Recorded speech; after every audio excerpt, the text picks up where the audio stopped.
Good evening. It is the evening of 14th of May, 2023. I'm right here in the city of Luxembourg, and you can see the environment behind me and in front of me. I want us to talk about gambling this evening. I got a question from one of my friend and colleague at work. The friend and colleague just came in this morning because I was on the night shift.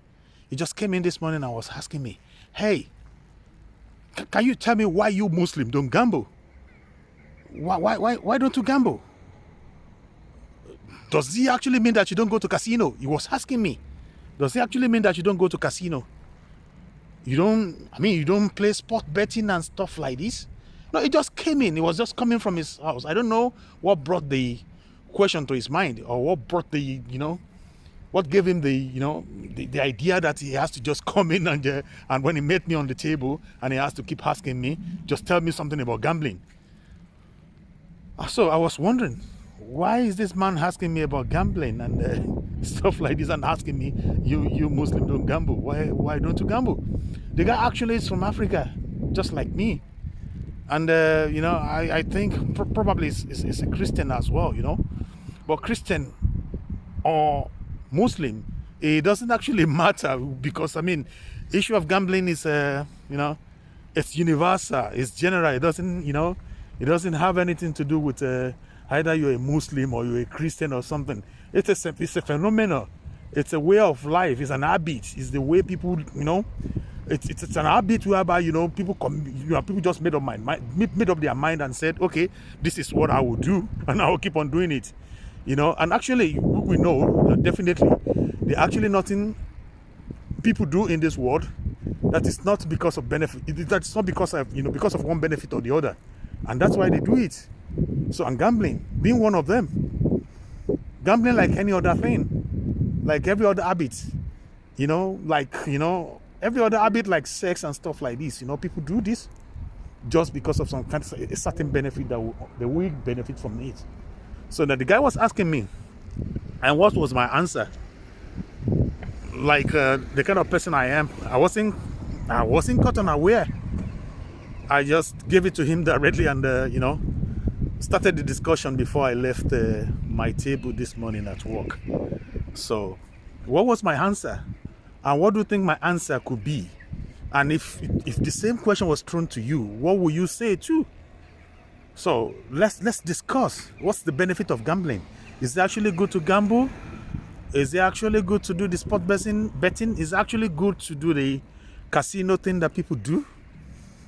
What will you say? Anyway, on my own part, I stand to be corrected, and I will definitely need people's idea and people's opinion on the subject of gambling. For me, fortunately, in one of my videos on Chukitable Media, the media that I'm using right now, I have a video of a pastor, and the pastor happens to be from the East African country. I will throw in one of the video for you also to watch and try to see what the pastor said about gambling, his opinion. So you will see and you will listen to him. Actually, I'm not convinced, because I believe the pastor didn't do justice to the topic. He didn't discuss well the topic. I don't know why, but he just it went over it. He moved over it from gambling to alcoholism and to sex and to every other habit that people do cultivate. So watch the video and let us talk about it before I now give you my opinion. You don't know betting is wrong? You've not read your scripture?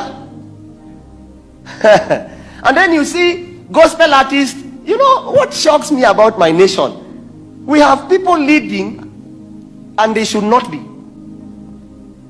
Comedians that take just anything and advertise it. You wear a brand of a betting company. You know what you're doing?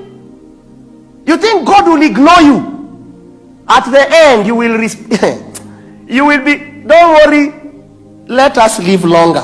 It will come to pass shortly.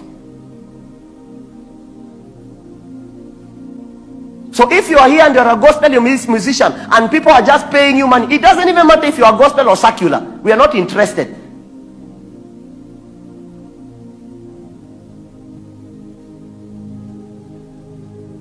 Betting means someone has to lose for you to gain. Did you understand that? The company has no money to give you. Who told you? Someone has to lose. Someone put 1,000 shillings or $1,000. Me, I put $1,000. For me to get $1,500. Where do you think it's coming from? Anytime you are winning, someone is losing. That's the way it works. But you see, our problem is today, I don't know where this wicked gospel came from. You can do anything that you want. We no longer have principles that we follow.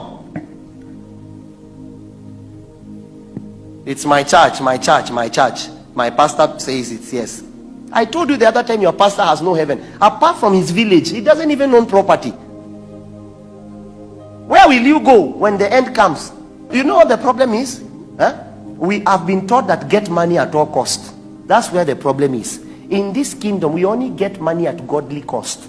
It's not money because it's money. The Lord has to approve it. You can't just say, I'm in business. You can't just sell drugs. I know many people that I know people that have been destroyed. Their children have been destroyed by drugs. And when the guy is just there ignorantly saying, it doesn't matter, provided I'm making money, you are a fool.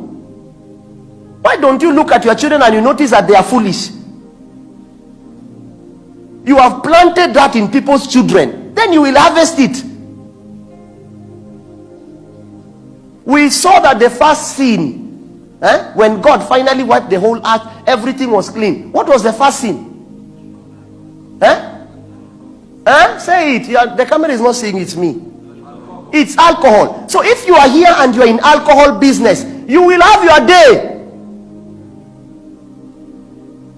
Galatians talks about drunkardness. Leave alone Old Testament. It talks about it. Do you know how many people that own bars that have destroyed families? Children's money for school fees ended up in the toilet.